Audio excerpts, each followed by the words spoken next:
libro que todos tienen entre sus manos no solamente es un testimonio de escritores en la escuela, sino también es un documento literario, porque muchos de estos testimonios están escritos a la manera de un relato, a la manera de un cuento. Les repito, forman parte de la colección Intensidad y Altura, porque ese es el nombre de la muestra permanente que tenemos en esta casa de todos, que es la Casa de la Literatura. Vamos a empezar nuestra reunión, nuestra mesa de esta noche. Bueno, vamos a continuar con las palabras de Cromwell Jara. Cromwell no necesita mayor presentación, pero es importante decir que ha recibido este año el premio que otorga la Casa de la Literatura Peruana a su trayectoria. Cromwell también tiene todo un testimonio como escritor que será próximamente publicado en Casa de la Literatura, y desde Montacerdos hasta Patíbulo para un caballo, que es la reedición completa de la obra. Cromwell ha trabajado las literaturas hiperrealistas, marginales y también vinculadas con la gente que va a la escuela. En esta oportunidad vamos a ceder la palabra a Cromwell, quien reflexionará sobre estos contrastes que nos da la escuela. Él tiene unas experiencias recogidas en este libro, unas experiencias gratas e ingratas al mismo tiempo, y que nos diga si eso también influyó en su condición de escritor. Cromwell, buenas noches, creo que recibes saludos de todos nosotros.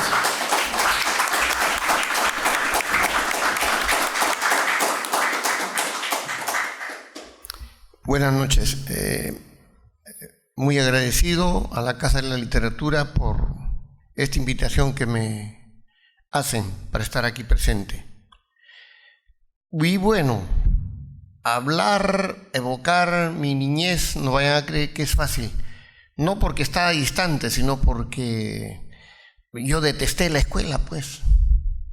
Detesté la escuela porque para mí la escuela era represión, era castigo, era palmeta, era coscorrones, jaladas de patilla, era castigos. Y si yo respondía, me acuerdo, a la profesora Rosa Fernández de Paredes, mi primera profesora en primero de primaria, respondía bien, también me castigaban. Y a los que respondían mal, también los castigaban y los llevaban al fondo de rodillas. Entonces yo no entendía por qué me castigaban. Lo que ocurría fue, me acuerdo que nos preguntaban sobre el tubérculo, ¿qué es el tubérculo? ¿Qué es la papa? Yo respondía bien según lo que ella había dictado y estaba bien. Entonces me hacían sentar a un ladito con una amiga que se llamaba, le decíamos la china Lidia González Bazán, mi amiga del alma. Y nos sentaban a un costado como los privilegiados, los que habíamos respondido correctamente, así durante meses. Y como las preguntas eran de todos los días, un día los muchachos que estaban al fondo arrodillados se rebelan, y en grupo así fuerte, ¿no? ¿Por qué a ellos nunca se los pone de rodillas? Era que nosotros respondíamos sencillamente. Yo me rompí el coco desde chiquito, leyendo en la noche, releyendo, pensando, reflexionando, y en la mañana también por el temor a hacer el ridículo, a quedar castigado. Y entonces me ejercitaba seguramente la memoria y respondía bien. Entonces ya cuando se rebelan los muchachos, a ellos también, ¿por qué no los castiga? Bueno, también, si no te insisten, vengan, palmetazo, y váyanse al fondo de rodillas. Y yo dije, entonces, ¿cuál es la gracia? ¿No? Lo mismo pasaba cuando, bueno, hay que ser justo, esta profesora nos quería especialmente a algunos, era yo creo su favorito, en el sentido de que daba buenos exámenes, respondía a sus preguntas como, a ver, escriban algo sobre las vacaciones que han tenido, sean de enero por ahí o las de mediados de julio. como viajábamos con mi padre, mi madre, la familia, entonces yo traía experiencias y yo dictaba, escribía, y la profesora, qué bonito escribes. Ahí va un elogio de ella. La que castigaba ahora me elogiaba. Entonces un día me acomoda la corbata y me dice, tú vas a desfilar, vas a llevar la bandera. Y ahí hay una foto en esa revista que me sacan aquí en la Casa de la Literatura, justamente ese momento para que vean que no miento. O sea, también había la aprobación de la profesora. Pero resulta que un poquito antes atrás, antes de llegar a este primero de primaria, que así empezó la escuela, que nosotros, los muchachos y los del barrio, hicimos las zanjas, hicimos el local para que se fundara ahí la escuela 4523. Un poco antes había otra profesora que nos daba las primeras letras. Y como respondía a las preguntas, los demás muchachitos no respondían. Un día le dio tanta pica y me dijo, tú respondes a todo, ¿no? De rodillas, ahí te quedas. Entonces mi mamá tuvo que venir a rescatarme horas después, porque yo estaba ahí de rodillas que no entendía por qué si yo respondía. No entendía. Antes de eso, mira, estoy haciendo un retroceso en el tiempo, cuando estuve seguramente por esa etapa de la transición, con la famosa profesora Chipoco, eso fue en la escuela de Ciudicampo, en el RIMAC. Ella atiborraba las paredes de escritura. Teníamos que aprender a leer, pero ella escribía, y copien, y si no, los que no llegaban, el castigo. Y les voy a preguntar sobre lo que han leído. Estábamos en transición, si no nos enseñaban la primera letra, y como no respondían a la mayoría, a ver, se llamaba, hay que apáchenlo. Entonces a todos nos subían a la espalda del más grandecito de los alumnos, y los latigazos, el gusto que se daba a ella. Yo veía que se regocijaba dándonos ese castigo, ¿no? Yo no entendía cómo es que uno podía escribir, leer, si no nos enseñaba, ¿no? Entonces así pasaron algunos años, y ya cuando llego a Ventín para el cuarto de primaria, había el profesor Víctor Mandujano Bullón, que estudiaba Derecho, y que le gustaba tirar coscorrones a todo el mundo, porque sí y porque no. Entonces parábamos con los chinchones nosotros. Yo me acuerdo que me sentaba ahí al lado de mi amigo Granados, ¿no? Pedro Granados, si no mal recuerdo. Y un día a él se le ocurre, porque tenía seguramente que estudiar a fondo la materia para acabar su derecho, nos dice, hagan una obra literaria, a ver, un concurso. Bueno, resultó que bueno, no es que yo quiera lucirme, pero yo presenté una obra sobre la rebelión de Túpac Amaru que nos habían explicado. Antes me gustaba leer también historia, ya tenía más referencias, datos. Hice mis diálogos, le gustó tanto que, bueno, nos distinguió como los ganadores. Y el premio era que nos invitaba a un café con aceitunas, y fuimos a disfrutarlo con el café con aceitunas. Y lo bonito de esto fue que nunca más nos tocó los coscorrones. Sentí esa sensación de que a él le gustaba, a él le impresionaba, ¿no? Como esa sensación que también antes tuve con la profesora Rosa Fernández de Paredes, que me acariciaba la cabeza como que quería peinarme, y qué bonito escribes. Entonces, ya cuando llego a Ventín, detesté Ventín, que me disculpen si hay acá ventinianos, detesto hasta ahora Ventín, y cuando me invitan a las fiestas, a las ceremonias, repudio, y nunca voy, no he querido ir, no deseo ir. ¿Pero por qué? Porque en Ventín, imagínense ustedes, el profesor de religión estaba dando clases, y los que estaban adelante tiraban mocos y babas silenciosas a la espalda del profe, ¿no? Y hay de aquel que acusaba, lo apanaban, le metían golpes. Yo veía eso como injusticia. Yo estaba leyendo por ahí mi Becker, lo que se lee cuando uno es muchachito, adolescente, muchacho. Y caían los papeles por las orejas. Y cuando alguien me decía, ¿qué estás escribiendo? Un poema, emocionado, le decía yo, agarraban esta cojudez, me lo tiraban en la cara. Entonces yo decía, caracho, esto es hermoso escribir poesía, hablar de poesía, leer poesía, y acá esto es un castigo. Bueno, no solamente eso. ¿Por qué detesto a Ventín? Porque un día ya en cuarto, ya gané unos Juegos Únicos Florales, en mi época que se dio, gané, y eso de entregar el premio era un sábado. Yo no fui porque estaba ahorrando, era 4:30, para juntar dinero para irme a Piura en vacaciones. No fui porque tenía que trabajar el sábado. El lunes entro al aula y todo era aplausos. Y yo era muy tímido. Yo, claro, era tímido, pero también deportista, hacía maratón y 100 metros plano. En Mendy nadie me ganaba en 100 metros plano ni en carreras de fondo, ¿no?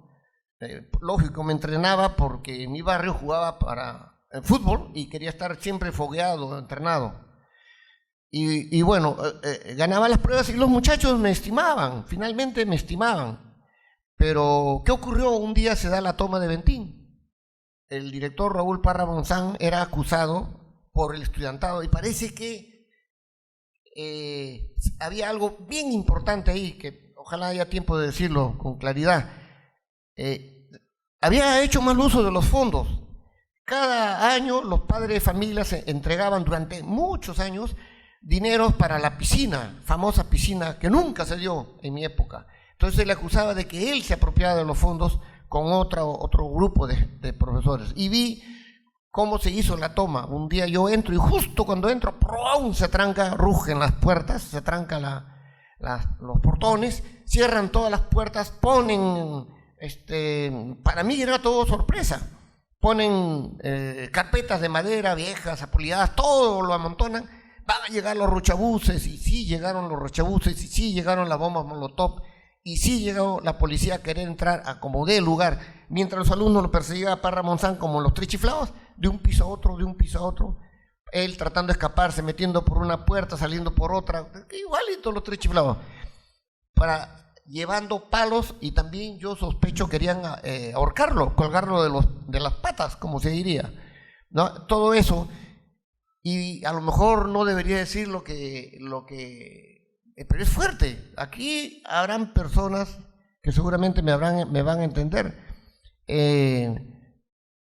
Yo vivía en mi mundo de poesía, de narrativa y de los cuentos. Era la plenitud de cuando uno es adolescente, ¿no?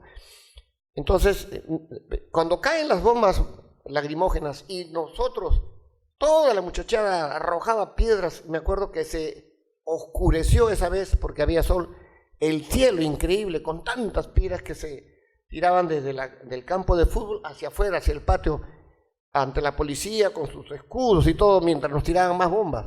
Alguien dijo, corran, lávense la cara en los servicios higiénicos, vayan a los baños. Y ahí vi cómo violaban a un amigo del aula, ¿no? De mi aula. Entonces eso me pareció también horrible, horroroso. Cuando estuve en San Marcos después, y yo le hablaba esto a algunas amigas, no voy a decir su nombre, pero ella me contaba que no, que eso era porque te traumas por eso. Eso en algunos colegios es hasta normal, y me contó cosas más horribles de las que yo estoy diciendo, pero en escuela de mujeres. No quiero seguir en esto. Pero llegué a San Marcos, y en San Marcos ya por fin dije yo, este es mi mundo, porque ahí me vi libre, ahí no había la exigencia del horario, no había los castigos de cuando salíamos del aula, porque los muchachos gritaban y hacían escándalo y se peleaban, qué sé yo, y todos salíamos arriesgando pues que nos cayeran en las nalgas los latigazos, los reglazos, que yo me acuerdo bien que nunca pudieron darme porque sabía tener la astucia para poner mi maletín y ¡pah!, caía en el palo, en mi maletín, y me decían, oye tú, ven acá, yo tenía la más velocidad que todos, ya me había ido. Y en San Marcos ya fue distinto. En San Marcos más bien fue otro tipo de contacto con los profesores muy amables, lo que han dicho acá de Esther Castañeda, que dicho fue mi amiga durante toda mi época de 15 años de estudios en San Marcos, ¿no? A 15 años porque habían años que los anulaban, teniendo yo buenas notas. Estaba ya en literatura y fue para mí una etapa muy hermosa, con amigos, ya hombres, mujeres, yugoslavos, Goran Tosilva, búlgaras, Raina Boteva Petkova, ¿no? De Canadá, Talia Langman, y así habían otros que venían de tantos lugares y intercambiábamos. Yo que llegué, como dirían en Piura, Montubio, a San Marcos, también fue un golpe fuerte, pero creo que la literatura me ayudó para, en la medida en que me compenetraba con lo que a mí me interesaba, la escritura, la poesía, y mi interés por escribir mejor, ¿no? Bueno, ahí en cierta forma, o en muchas formas, me sentí ya contento conmigo mismo, ¿no? Y con mi desarrollo. Nada que ver con la escuela. La escuela para mí fue siempre pesadilla, fue castigo, fue represión. No sentí estímulos. En San Marcos sí, los profesores eran amigos cordiales. Me sorprendían porque Librando Pérez nos prestaba libros, ¿no? O Luis Fernando Vidal nos prestaba libros. No todos los profesores prestaban libros, pero sí yo tenía el buen tino de devolver en el tiempo debido para que me siguieran prestando libros, ¿no? San Marcos fue realmente una fiesta para mí, un regocijo, una alegría. Ahí conocí buenos amigos también escritores como Chacho Martínez, ¿no? Un gran amigo, con él hablamos de poesía en las cafeterías.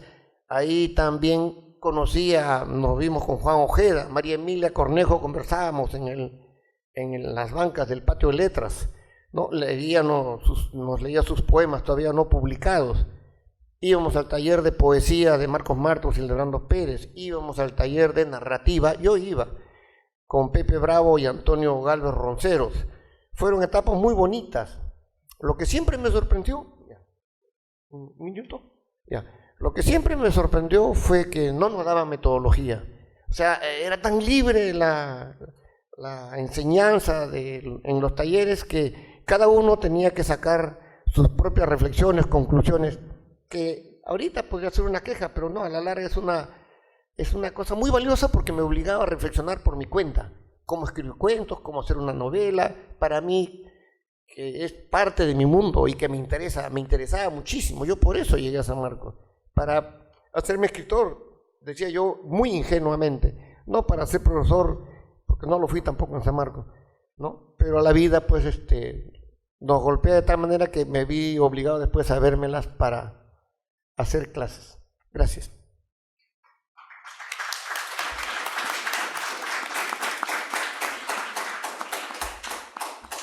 Gracias, Cromwell, por este testimonio, por estos contrastes, por presentarnos estos contrastes que viven varios escritores, que viven varios alumnos de las escuelas y que están recogidos en este libro, en este importantísimo libro, Los escritores en la escuela.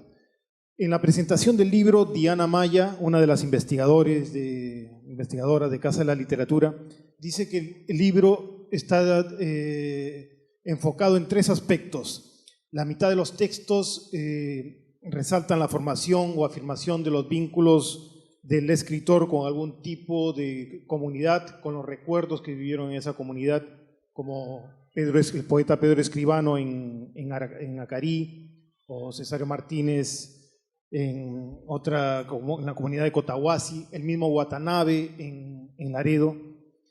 Después nos dice Diana que hay otros textos que giran alrededor de la idea de rebeldía, como el de Rosina Valcárcel y su relación con el exilio, en los años en que estuvieron exiliados en México, o las del escritor Juan Cristóbal, que traza paralelos entre su actitud escolar y la que desarrollará en su vida, en años y en épocas que son épocas de opresión, épocas de totalitarismo, de gobiernos militares.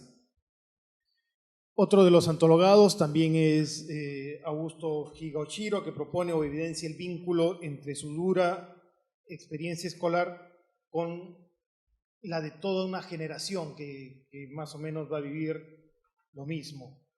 Y el tercer aspecto del libro está dedicado a los escritores que también fueron profesores, como el testimonio que hemos visto de la poeta Esther Castañeda y al que se le suma el de Jorge Eslava.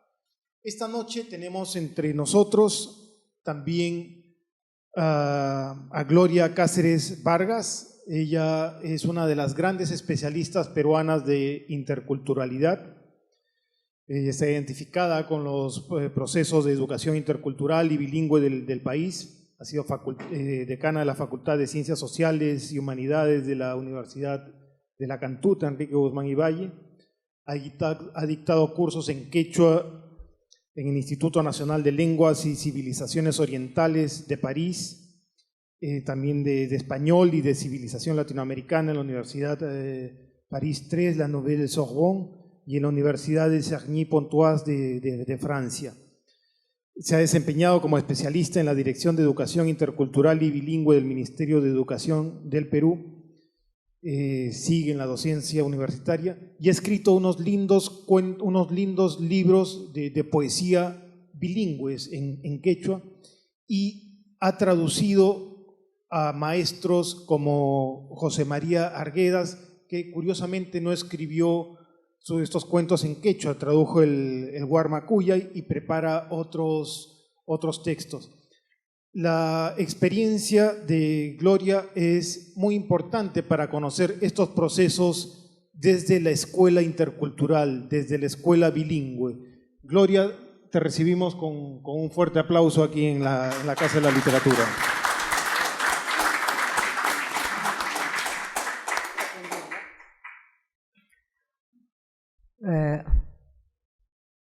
Imaynalla kachkankichik kunantuta pisilla tarimasaq runa simipin ichapas mana llapanchikchik yachankichu runa simita. Esta noche les voy a hablar muy poco en quechua. Es mi lengua materna, soy bilingüe de cuna y pues gracias a mis padres, sobre todo a mi papá, que no siguió con el prejuicio de ese entonces de decirme, si tú sigues hablando quechua, te van a marginar, te van a decir serrana, motosa, tú no hablas bien, etcétera, etcétera, ¿no? Felizmente que no fue ese el caso de mi familia y la lengua sigue conmigo. Cuando estuve leyendo el libro, a propósito, la primera experiencia de estos grandes escritores, como la de Cromwell, su primer contacto con una buena profesora y con una mala profesora, o la de Chacho, ¿no? Un niño él, y cuando la profesora Olga Pérez lo lleva con cariño, lo coge para hacer un paseo por el campo, o cuando decía, por ejemplo, Gustavo Valcarce, lo que pasaba en un internado, en un colegio salesiano. He puesto mucha atención en la vivencia de cada uno, cómo relata ese primer encuentro del niño con la escuela. No ha sido el joven, el adolescente, es el niño, ¿no? Lo mismo que ha pasado con Watanabe, con Iga o con Urteaga, o con Pedrito Escribano, ¿no? Cuando habla de Acarí, y él dice, mi escuela ha sido la comunidad. Yo pensaba en que yo también tuve esa experiencia, y muchos niños como yo, en ese entonces, bueno, ahora ya no soy niña, tendrán ese recuerdo, ¿no? Yo tendría 6 años en mi pueblo, ya estaba, creo, yendo a la escuela, pero como alumna libre. Y hubo un cambio de profesor. Y llegó una profesora que no hablaba quechua. Y los alumnos eran quechua hablantes. Eso es lo que sucede hasta ahora. No preparamos profesores para esos contextos. Entonces, yo tendría 6 años. Llega la señorita, muy bonita ella. No sé si era de Ica, de Pisco, de Coracora, pero llega a un pueblo a los 3.300 metros sobre el nivel del mar, un pueblo quechua hablante. El contacto de ella con los alumnos y conmigo fue terrible, porque ella hablaba, daba el mensaje, y mis compañeros, mis amigas, mis compañeras, más grandes que yo, se quedaban mirando y miraban. Entonces yo me ofrecí de intérprete, porque nosotros éramos bilingües. Mi padre nos hablaba en las dos lenguas. Mi padre nos dijo, tú no vas a hablar, nos soltaba, como dicen, vayan, júntense con todos, vayan a separar la cría, traigan la vaca, vayan a traer pasto para el cuy. Eso es bonito, no nos limitó. Y lo que cuenta Arguedas, ¿no? Y qué pena que Arguedas no escribió en quechua esas cosas tan hermosas que nos dice en Agua, o que nos dice en Huarmacuya, o que nos dicen los ríos profundos. Ese canto a la naturaleza, al río, al lago, en la misma lengua, es más dulce. Tiene la melodía del río, la fuerza de la montaña. Esa es la lengua.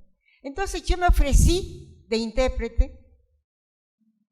Todo lo que ella decía en español, yo le traducía a mis compañeros. Entonces la profesora muy cómoda, yo podía reemplazarla, tenía 6 años, entonces ella me decía qué es lo que tenía que hacer. Yo repetía, entonces finalmente ella vio más cómoda y se fue y me dijo, hazlas rezar. Yo sabía el Padre Nuestro, y sabía algunas canciones, y ella se fue. Entonces yo cantando con mis compañeras, y después decía, pero ¿por qué voy a estar cantando aquí? Y me fui a la casa. Pero yo pensaba después que era importante, porque a los 6 años era la profesora. Era una profesora que estaba con mis compañeras grandazas. Y bueno, no duró mucho eso, porque cuando le conté a mi padre, mi papá se quejó y hizo todo junto a las personas del pueblo para decir que eso no era correcto, que el ministerio no podía mandar gente. Hasta ahora continúa. ¿Cuántos niños se sienten frustrados? No solo porque nos jalan el pelo, cocachitos, como nos cuenta Cromwell, sino la incomunicación. Se cierra. Y en el niño eso es muy importante. Yo soy profesora, no he sido de educación inicial, soy profesora universitaria, bueno, primero de educación secundaria y luego universitaria. Entonces siempre he hablado de la necesidad de manejar el mismo lenguaje con nuestros estudiantes. Tengo otra anécdota así, que ya no es la mía, sino la de mi hijo. Mi hijo, muchacho inquieto, y él se sentía muy orgulloso de que su madre fuera quechua. Y se decía, yo enseñaba quechua en la cantuta, y decía, mi mamá es quechua, es inca, ni siquiera decía que era quechua, sino que era inca, porque hablaba la lengua de los incas. Entonces, un día la profesora de historia no va por X razones al colegio, y la directora la reemplaza, y era en la clase de historia, y hablaba del pasaje de incaico, ¿no? Entonces, hablaba la profesora de los tucuiricos, quiénes eran, etcétera, etcétera. Entonces Manuel se levanta y alza la mano y le dice, profesora, usted sabrá que mi mamá es inca y me ha dicho que el quechua no es una palabra aguda. Y la profesora lo miraba. No se dice tucuy, iricuy, sino se dice tucuy, iricuy. Y se sentó. Fíjense, también nosotros, los padres, somos maestros, los primeros maestros en la casa. Cuando el niño ve que el padre lee, que el padre se familiariza con la literatura, que les leen los cuentos, ellos siguen también. Yo de eso me enteré por la profesora, me dijo, ese Manuelito todo el tiempo nos para poniéndonos los puntos, mira lo que nos ha dicho, mira lo que... Yo decía, si pudiéramos también coordinar con eso. Entonces, habemos profesores, y es una crítica también para mí y para él, que solo pensamos en nosotros y no pensamos en el niño, en el adolescente o el chico que está en la universidad, ¿no? Como creo que dice en la universidad, San Marcos le dio bastante, y a mí me dio la Cantuta, la Villarreal, como estudiante y como profesora. Uno cada día aprende. Y en este libro he notado, he leído, hermosos testimonios. Hermosos testimonios. ¿Y cuántos de nosotros tendremos algo que decir, ¿no? El primer encuentro con la maestra, el primer encuentro con la escuela, salir y contactar con los compañeros. Es muy bonito, ¿no? Por ejemplo, lo que Chacho dice, lo que dice Cromwell, y me ha gustado mucho lo que dice Pedro Escribano, de ir al campo y etcétera. Y así como hay un testimonio de escritores en la escuela, también habrán testimonios de abogados, los primeros abogados en la escuela, los médicos en la escuela, de las profesoras, amas de casa, de todos aquellos que nos desempeñamos en la Cantuta. Yo enseñaba quechua y español. Antes estaba haciendo yo mi tesis sobre el poeta Jorge Eduardo Eilson, porque me gusta la poesía de él, sobre todo Habitación en Roma. Me conmueve esa soledad, o la primera muerte de María y todo lo demás, me encanta. Pero cuando fui a Costa Rica, con una beca, me di cuenta que sobre escritores hispanófonos, hispanohablantes, pueden escribir muchos. Pero sobre escritores o sobre el quechua, pocos. Ahí incliné, me alejé de lo que es el español para meterme, sí, como se dice, con todo, a estudiar, a enseñar el quechua, a escribir el quechua. Porque el quechua no va, o ninguna otra lengua, no va a vivir porque simplemente den normas el ministerio, den gramáticas, leyes. No, el quechua tiene que salir de la necesidad de cada uno de nosotros. Yo estudié inglés toda la secundaria. Terminé y no sé nada. Cuanto más te obligan, hay una resistencia. Pero si tú lo aprendes porque tienes la necesidad de aprenderlo, así como los estudiantes en París, yo enseñé quechua en el Instituto Nacional de Lenguas y Civilizaciones Orientales, y tenemos dos tipos de estudiantes. Aquellos que aprenden el quechua como una lengua de investigación para su trabajo de campo, porque quieren hacer las encuestas, las entrevistas ellos mismos, porque no quieren intérpretes, y bien hecho, ¿para qué intérpretes? Porque no lo van a decir bien. Es mejor sumergirse con todo, ¿no? Un antropólogo, un etnólogo, un etnomusicólogo, tiene que saber la lengua. Si no, es un trabajo, la periferia. Pero también había otros estudiantes de quechua que no lo hacían como, no aprendían el quechua como una lengua instrumental.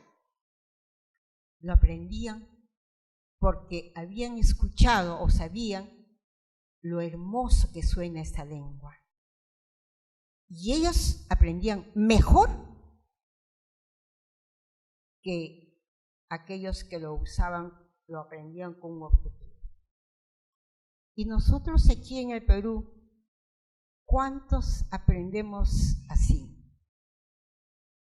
Muy pocos. El Ministerio de Educación o el Ministerio de Cultura, en sus dos direcciones de interculturalidad, han avanzado bastante, pero no lo suficientemente.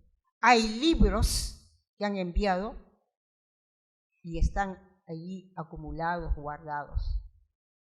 Yo estuve trabajando en el Ministerio de Educación como especialista de español como segunda lengua. Y en esa ocasión, hace 10 años, hice visitas a Huancavelica, a Apurímac, para ver dónde estaban esos libros que les habían enviado,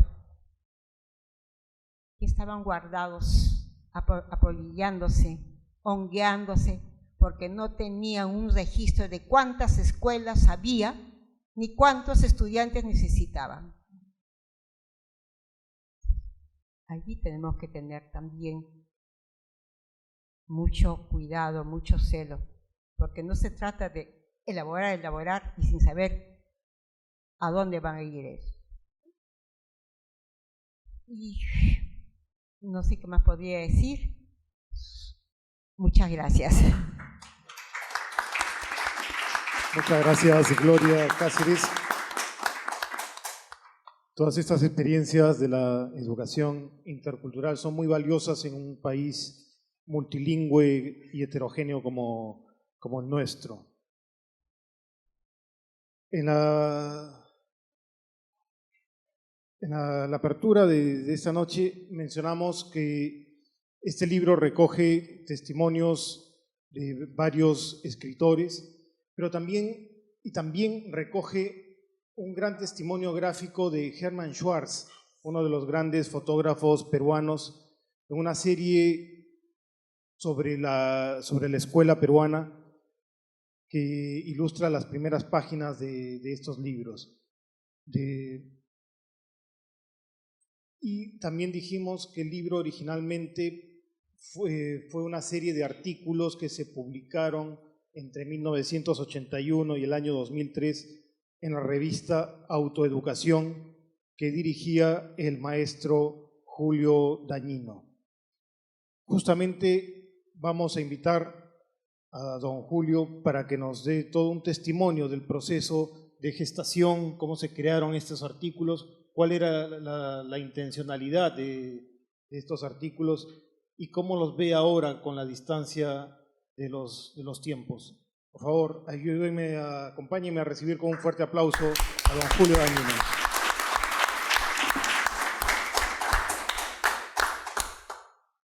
Muchas gracias por los aplausos.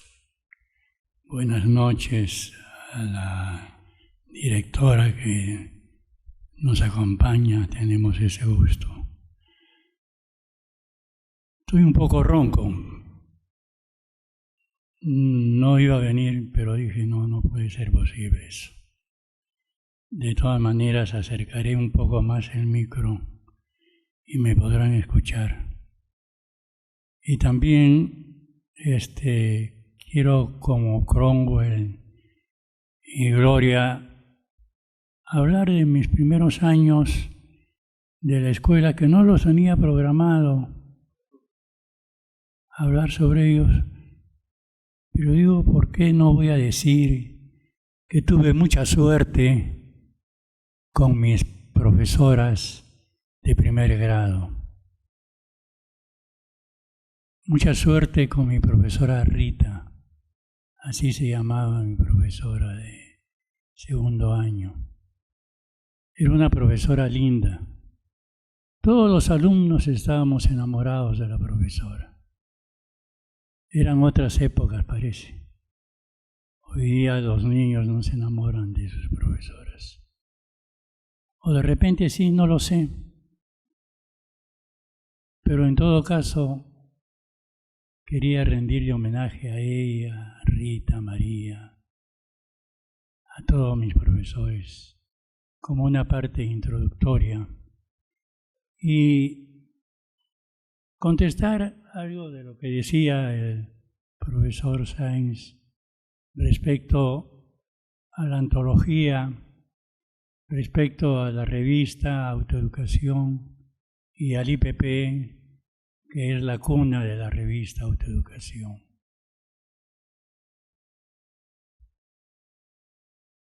Quiero recordar que era en 1981 cuando se escribió uno de los primeros testimonios.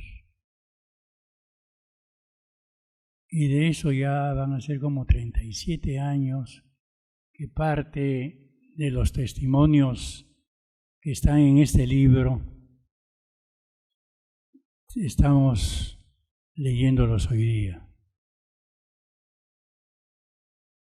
Y quisiera responder o me planteo tres cuestiones, 3 puntos que pueden sintetizar un poco lo que constituye, primero, una compilación, ¿no?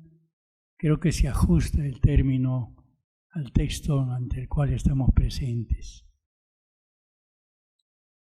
Hay 3 puntos y uno de ellos, el primero, es el que se refiere a que forma parte o es hecha por un colectivo en el tiempo.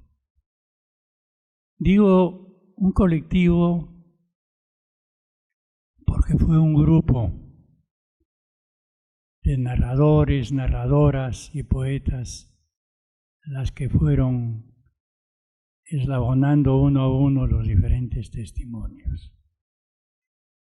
A esta primera característica, a este primer punto, se añade otro.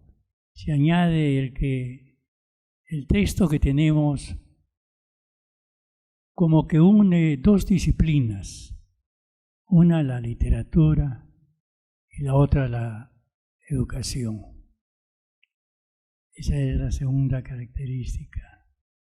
Y la tercera es algo que se refería el profesor Jara y la profesora Gloria, a lo que califico un poco como de pluriculturalidad. En una relectura del texto veo esa característica y después lo diré.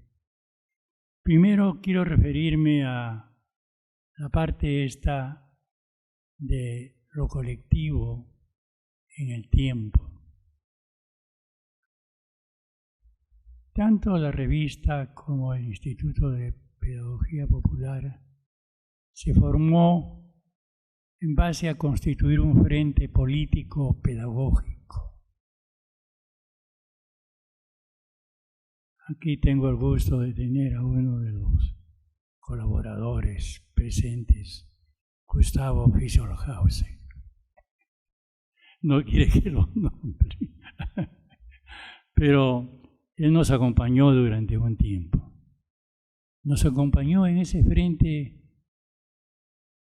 que se inspiró a su vez en José Carlos Mariátegui, que cuando forma Amauta habla de un frente, no de un grupo, sino de un frente llevado un poco por el espíritu. Era un frente amplio el que constituíamos, un frente que no se interponía con lo que era el SUTEP en esos años, porque el SUTEP tenía una característica sindical y nosotros en el Instituto de Pedagogía Popular respetábamos ese frente, pero el frente sindical. Pero estábamos constituidos fundamentalmente por todos aquellos que tenían una opción por los oprimidos, por aquellos que buscaban la hegemonía de los sectores populares. Por eso incluso nuestro instituto se llama Instituto de Pedagogía Popular, porque teníamos esa opción. Y desde esa opción es que empezamos nosotros a constituir durante estos años 1981, cuando nació la revista, hasta 1993, en la que desapareció. En el prólogo digo desapareció en el aire, porque ya no era posible ese frente, si es que a alguien le puede interesar.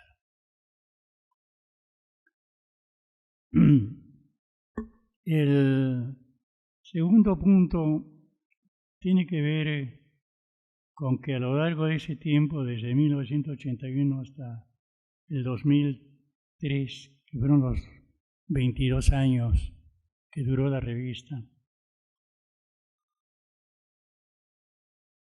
en ese frente eran posibles todas las tendencias educativas que quisieran formar parte de ese movimiento de educación popular del que formábamos parte.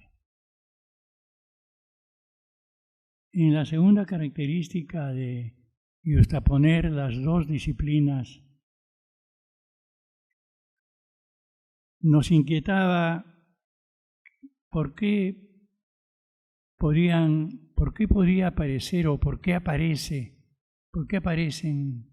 14, son más narradores, ¿no? La selección después fue 14 narradores en esta compilación. Y ahí responde a una primera inquietud en términos educativos, es decir, en términos de la revista y en términos del IPP.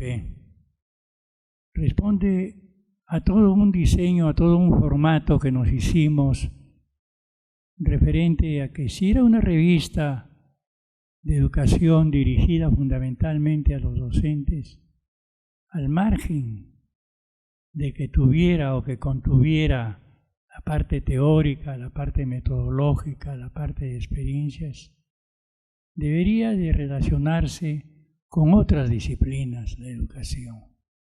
Pensábamos entonces en lo que podría llamarse una educación integral.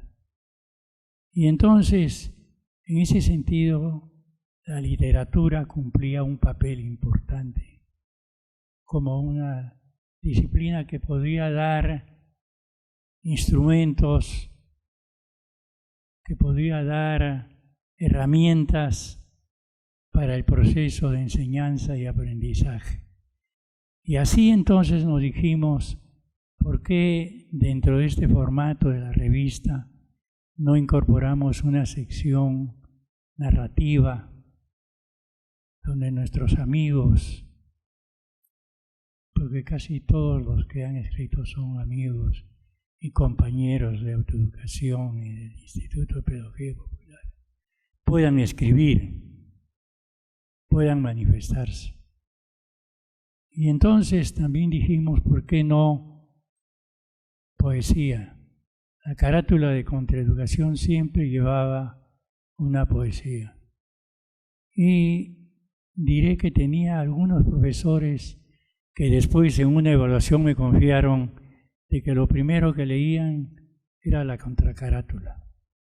Otros lo primero que leían era narrativa y así sucesivamente la revista tenía sus partidarios.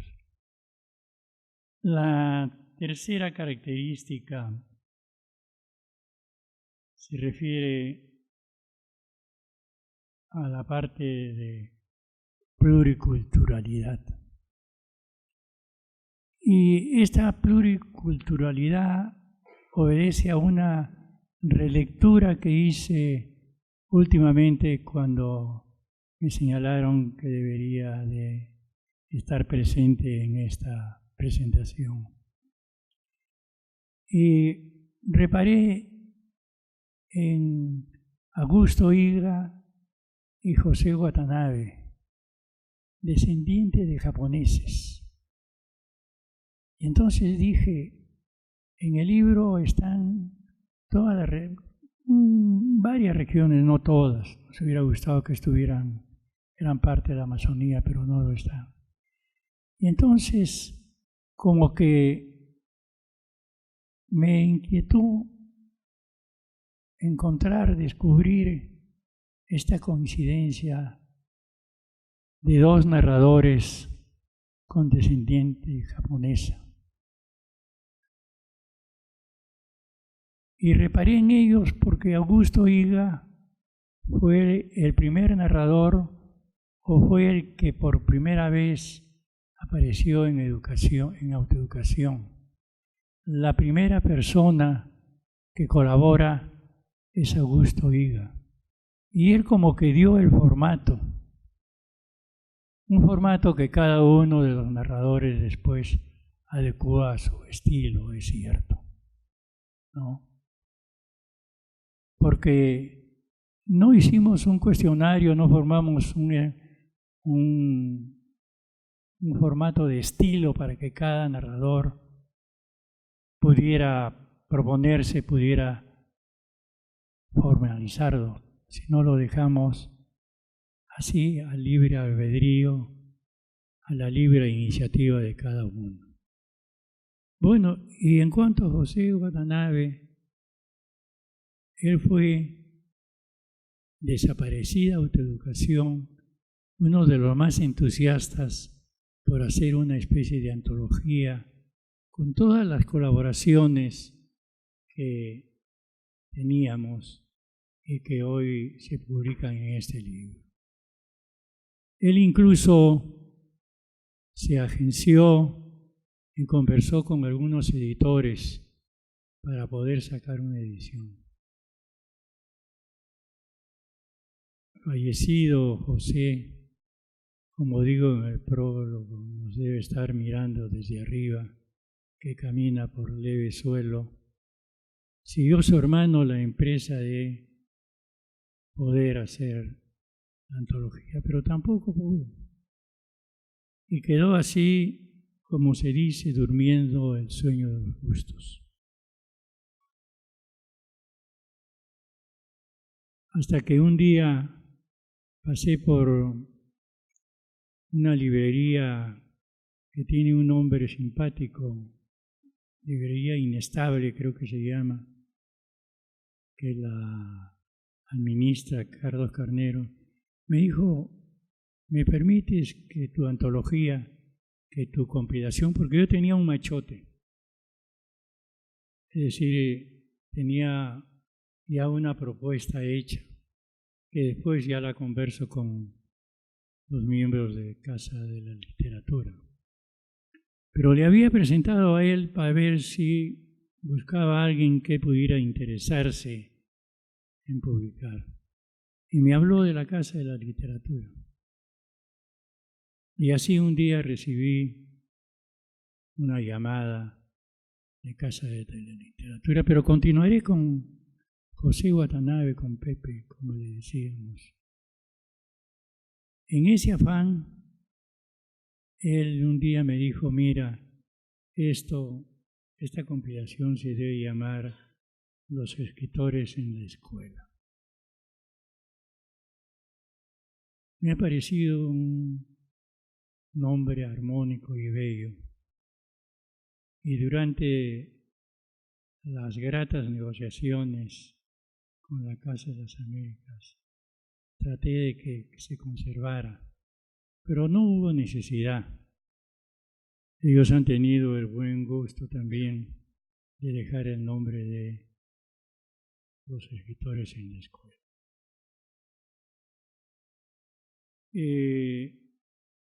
Tratando de componer estas breves palabras, hoy día por la mañana tuve un sueño. Tuve un sueño con César Vallejo, que me decía, Julio, me recordó, toda voz genial viene del pueblo y va hacia él. Acuérdate de decir esto. Y efectivamente aquí tenemos la voz del pueblo y tiene ahora, ustedes son hacia quienes va esas palabras. Ustedes son parte de ese pueblo que después daré algunas sugerencias. Pero también se me acercó Jean-Paul Sartre y me dijo, literatura es compromiso. Y efectivamente en mis cortos años de vida que tengo, veo que aquellos comprometidos con un nuevo sistema, con una nueva sociedad, son verdaderamente los destacados narradores, los destacados. Y aquí los tenemos como prueba. Estos son los hijos del pueblo, con su voz del pueblo. Y cada uno de ellos era comprometido con la educación popular. Querían también una nueva sociedad y en esa nueva sociedad una nueva educación. Son pues dos personas que han acompañado este transcurso. Y recogiendo las palabras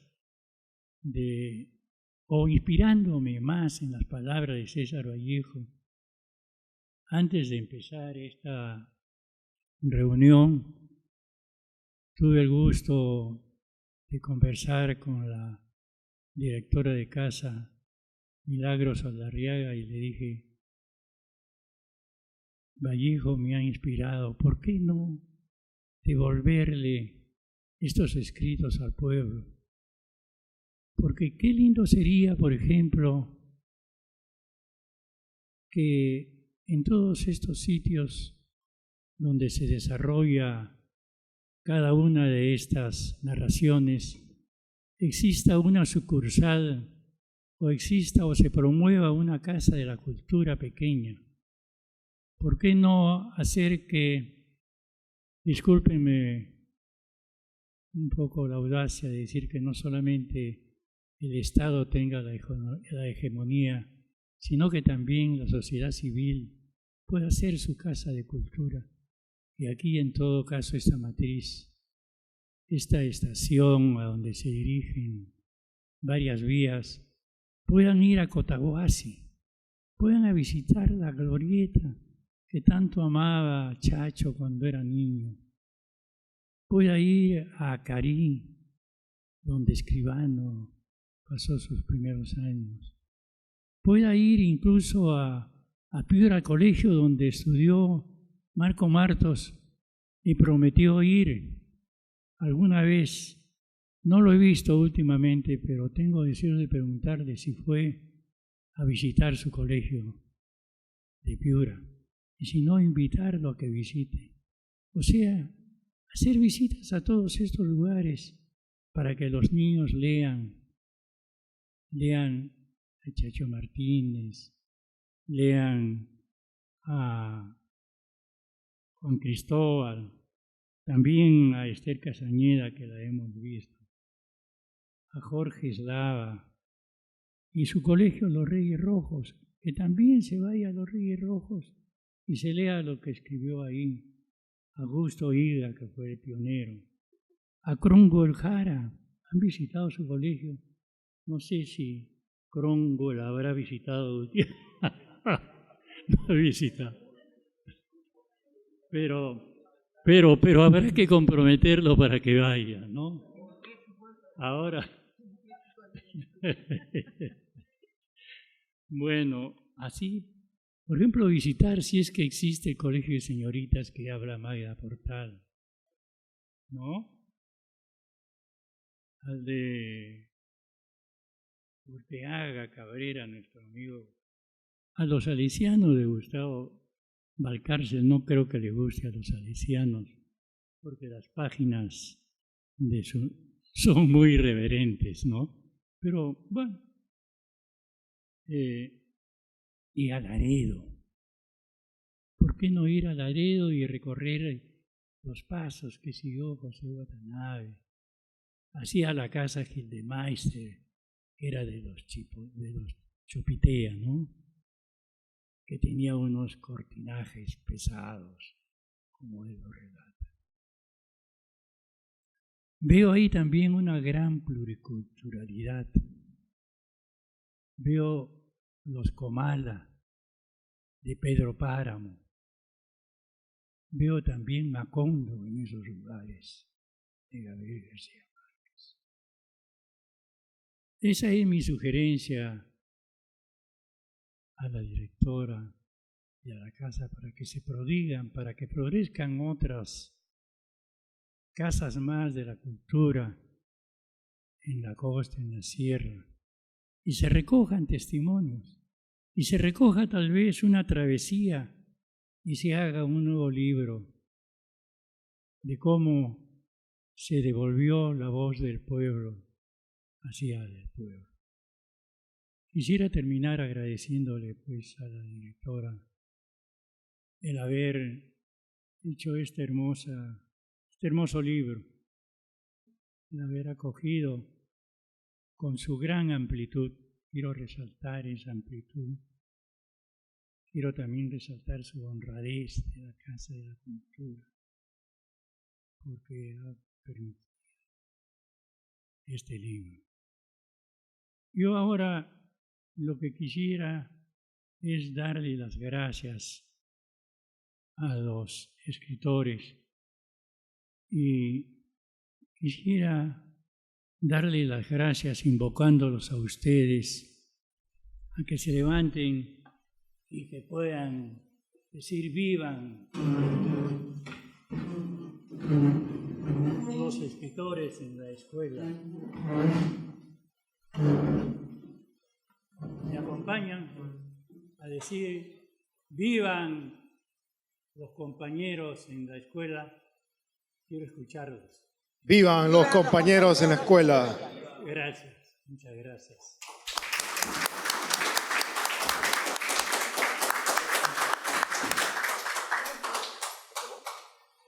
Muchísimas gracias, maestro Julio Dañino. Él es el verdadero motor de esta publicación, él es el compilador de la obra. Él dirigió la revista Autoeducación entre 1981 y 2003, en que se publicaron originalmente estos testimonios que son huellas, estos testimonios que son esas representaciones o esas concreciones del sueño que tuvo con César Vallejo, esas concreciones de volver al pueblo, lo que es del pueblo. Estamos seguros que este libro causará muchas más inquietudes, muchos más trabajos y muchas tareas para los docentes y para los escritores. Tenemos una pequeña rueda de preguntas. Invitamos al público presente que quiera participar. Si hay alguien que quiera intervenir, que quiera hacer algún comentario sobre este libro, solamente tiene que levantar la mano y lo fichamos.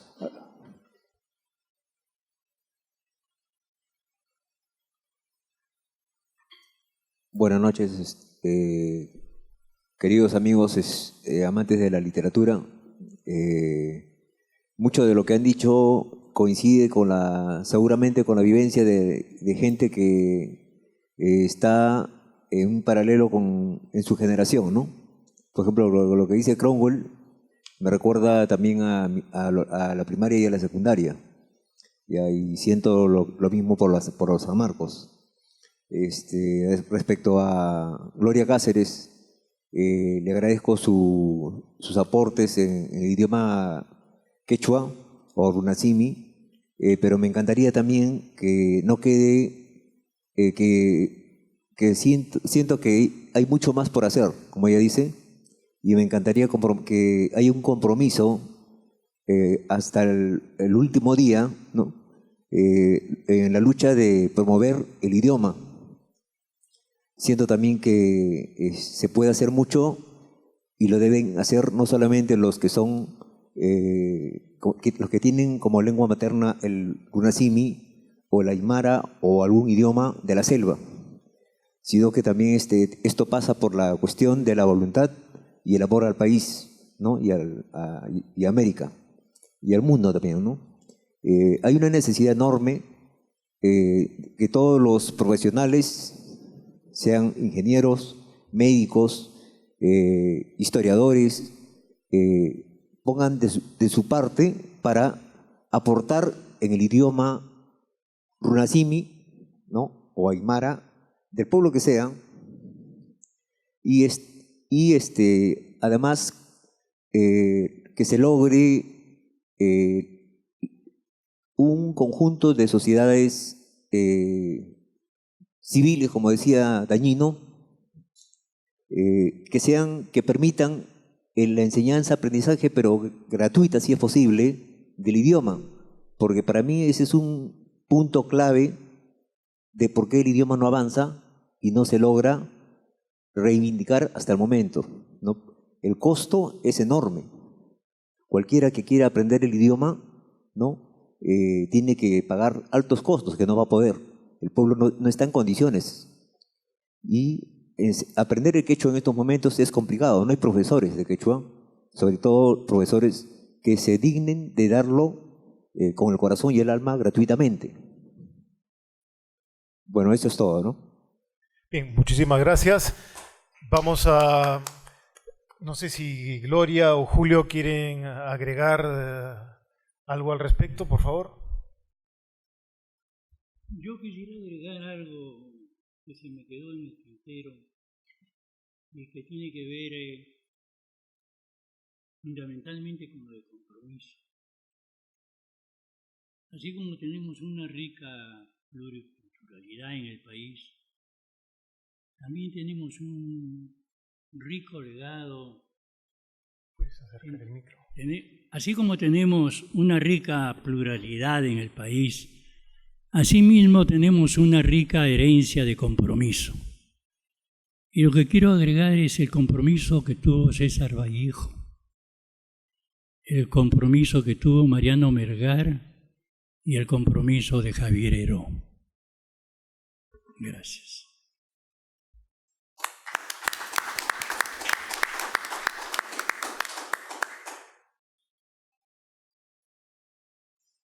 Muchas gracias por su pregunta, o digo por su comentario, más que pregunta es un comentario. En efecto, sí, tenemos bastante que hacer. Como dice César Vallejo y Julio, el compromiso. Que no solo venga del Estado, que nos den normas, que nos den la obligatoriedad de aprenderlo, sino que el compromiso salga de nosotros mismos.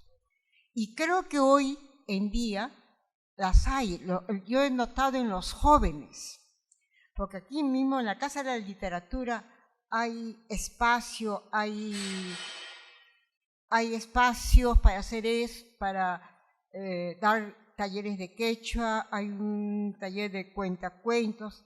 Lo que nos falta es difundir, y no creo que no cuestan, son gratuitos, me parece. Entonces, están ahí, lo que tenemos que es acercarnos, buscar. Quizás algunas otras instituciones cobren, porque bueno, tampoco no creo que cobren mucho, pero sí se puede hacer. Pongámoslo nosotros. Aquí creo que hay personas que sí hablan quechua en este espacio, que hablan aymara o que hablan lengua amazónica. También he pensado, ¿por qué solamente pensamos que debe haber una educación bilingüe para los que están en la Amazonía, para los que están en el Ande? ¿Acaso el Perú no es un país multilingüe? ¿Por qué no aprender los que no tienen ascendencia quechua, los que están en la ciudad? ¿Por qué no aprenderlo? No nos hace daño. El quechua nos fortalece, o cualquier otra lengua nativa nos fortalecen nuestra identidad, lo que somos, el compromiso de avanzar. Eso no quiere decir que marginemos el español, que marginemos el inglés o el francés. Estas otras lenguas nos conectan con el exterior. Pero lo que nos hace crecer es saber quiénes somos, mirarnos. Son las lenguas que traemos, nuestras lenguas madres. Y a propósito de este año, que es el año internacional de las lenguas autóctonas, la UNESCO tiene todo un programa que está celebrándolo en todo el mundo. Pero no busquemos que otras instituciones, la ONU, la UNESCO, la OIT, etcétera, etcétera. Busquemos nosotros mismos. Si yo pudiera, con mucho gusto, yo me ofrezco a hacerlo. Porque eso hace que les digo, me haga sentir mejor. Porque puedo compartir lo que tengo. Porque puedo hablar, compartir, cantar, qué sé yo. Está en nosotros. Muchas gracias.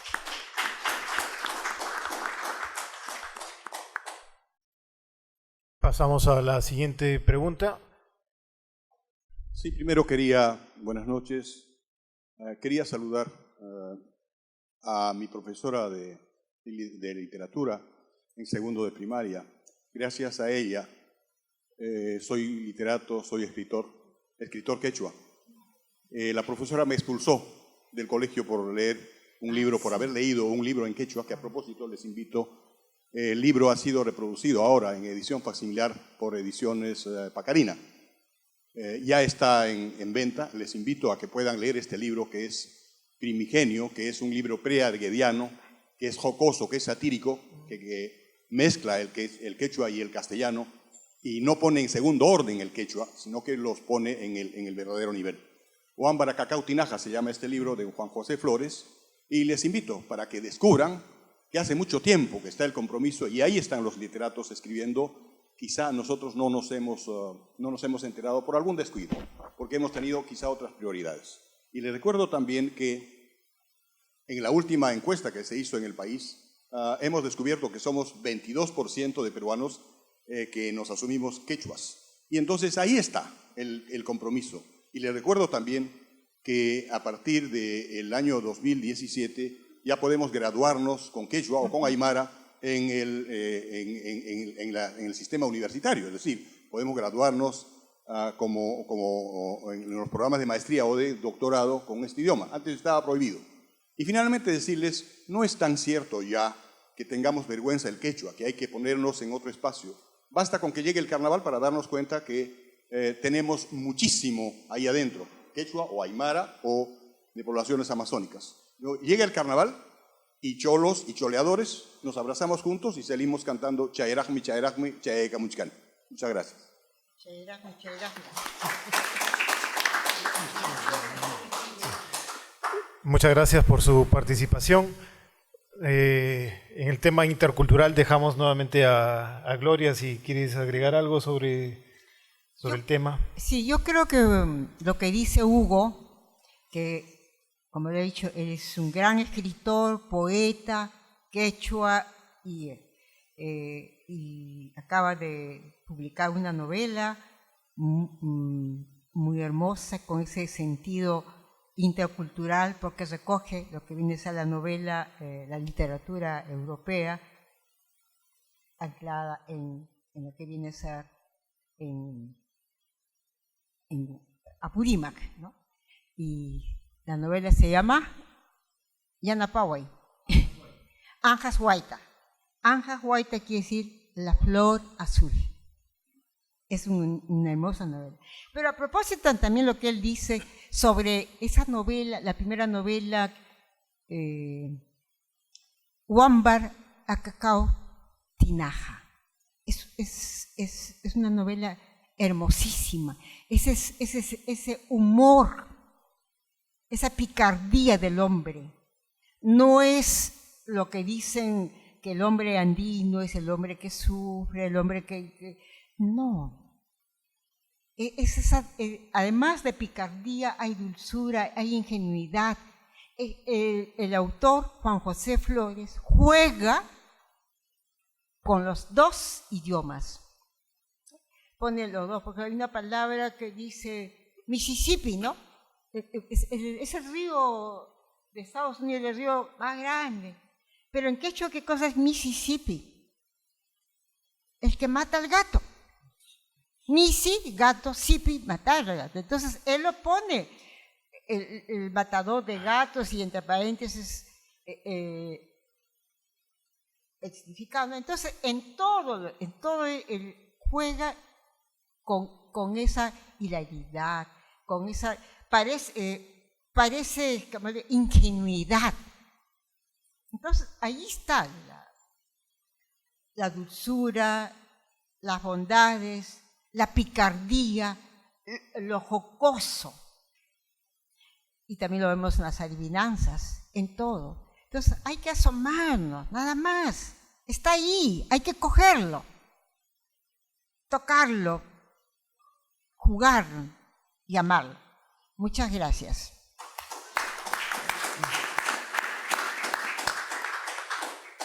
Nos alegra que una publicación como esta haya traído el interés de ustedes y haya concitado sus participaciones. Estamos seguros que este libro, Los escritores en la escuela, seguirá generando una serie de dinámicas y una serie de intervenciones.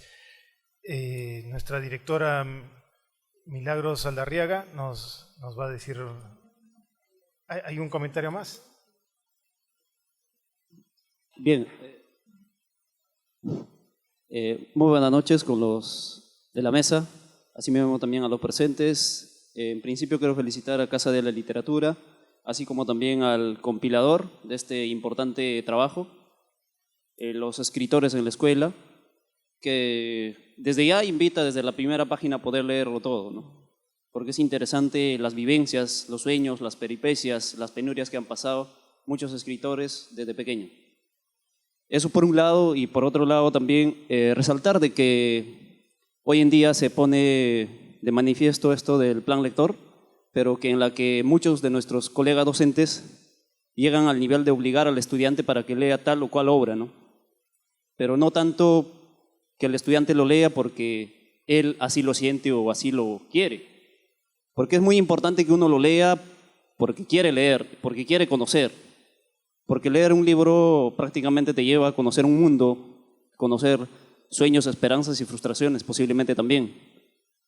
Entonces, quiero decir con esto de que el enfoque del plan lector, hasta cierto punto, en mi opinión, de hecho que algunos no lo comparten, en mi opinión, como que es una especie de obligación, cosa que no debería serlo así.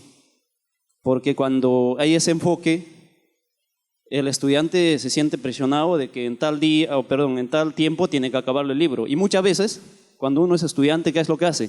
Faltando días o semanas para que haya control de lectura, lo tiene que hacer. Y como tal, no aprendió nada. Entonces, yo pienso que esa enseñanza, esas sabias enseñanzas que ustedes hace un ratito han impartido, se debería poner en la práctica porque es una forma de poder, en todo caso, generar ese hábito con la lectura. Porque muchos escritores, imagino yo, primero han sido grandes lectores y como consecuencia grandes escritores también. Porque yo aún no he escrito nada, pero me gusta escribir. Y alguna vez cuando era estudiante del colegio, había leído algún libro y decía, ¿no?, de que terminé de leer un libro y decía, pero me da ganas de escribir, sin embargo, había limitaciones. Decía que todo ya estaba escrito y como yo no era quien, no tenía nada que escribir. Pero creo que esa forma de pensar ha ido cambiando a medida que uno ha ido avanzando en la lectura. Y hoy, de repente, este título me llama la atención porque ahí cuentan cómo es que los escritores se han hecho, vuelvo a repetir, desde la vida escolar. No quisiera extender mucho mi participación, sin embargo, una vez más felicito a los que han podido hacer este hermoso trabajo y también nosotros que estamos aquí sigamos participando en este tipo de eventos. Muy buenas noches, muchas gracias. Muchas gracias. Efectivamente, el plan lector no tiene que ser una camisa de fuerza para que los alumnos lean, sino una posibilidad de lecturas.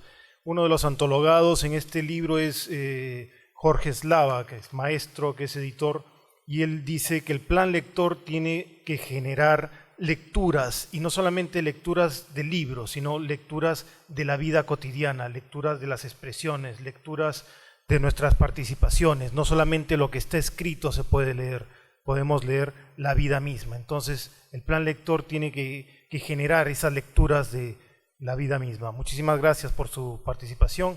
¿Hay alguna otra intervención? Nuestra directora Milagros Aldarriaga tiene la palabra.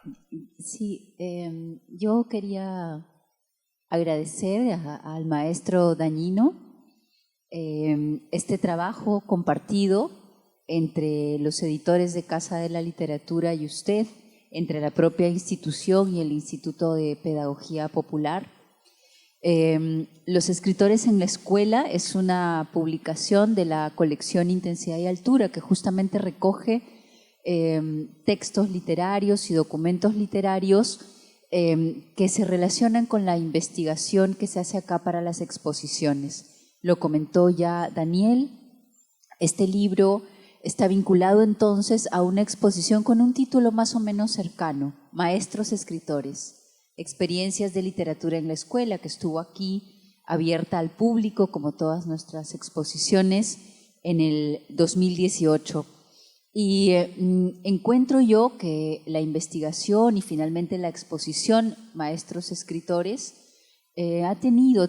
tuvo muchas coincidencias con los escritores en la escuela, creo que algunas con el Instituto de Pedagogía Popular, con la revista Autoeducación.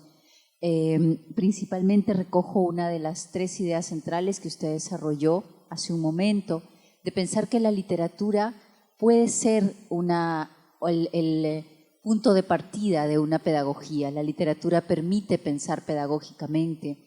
En la exposición se recogió la experiencia, en ese sentido, de José María Arguedas, de Francisco Izquierdo Ríos, de José Portugal Catacora, una experiencia muy temprana, que además justamente tiene que ver con estudiantes hablantes de Aymara y Quechua. Se ha estado pensando mucho el tema en esta presentación, ¿no? Y también la exposición recogía otra línea que está presente en el libro, que está presente en los testimonios, que ha resaltado de alguna manera Cromwell Jara, la escuela como un espacio que recoge, que de alguna manera es metáfora, es símbolo de lo que es nuestra vida en sociedad, que está llena de violencia, que está llena de clasismo, ¿no? El testimonio de Gustavo Valcárcel en el Colegio Salesiano tiene que ver con eso, ¿no? Que está llena de maltrato, si se quiere, pero también en ella ocurre el descubrimiento, los descubrimientos tempranos, y ocurre la amistad, que es algo que nos permite vivir, y ocurre el enamoramiento y muchas otras cosas, ¿no? Hay situaciones, quiero decir, que también son valiosas y que nos marcan positivamente, que son origen de la ternura. Y en el centro de la escuela reconocimos en esa exposición, y creo que la revista Autoeducación lo hacía también, el Instituto de Pedagogía Popular lo hacía también, está el maestro, ¿no? El maestro quien va a posibilitar, quien posibilitó antes, pero que principalmente es quien posibilita ahora el aprendizaje de la lectura, aquello que nos va a convertir en ciudadanos, ¿no? Poder leer y ojalá poder leer bien. Solo quisiera terminar, maestro Dañino, diciéndole que nos comprometemos a una de las 2 ideas que usted planteó. No podemos nosotros, ahora al menos, inaugurar casas de la literatura en otras ciudades.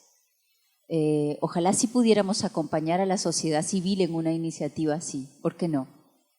Pero sí podemos, y hacerlo muy pronto además, llevar ejemplares de este libro a todas las escuelas que son sede, que son locación de los relatos, de los testimonios que están aquí recogidos. Eso le prometo, lo haremos muy pronto. Gracias a usted.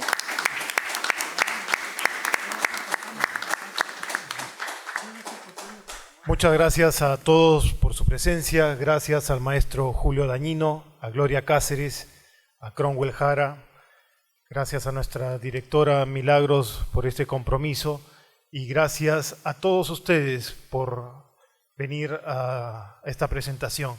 El día de mañana a las 7 de la noche se está inaugurando la muestra en homenaje a Manuel González Prada. Estará abierta al público a partir del día martes hacia adelante. Están cordialmente invitados. Muchas gracias por venir.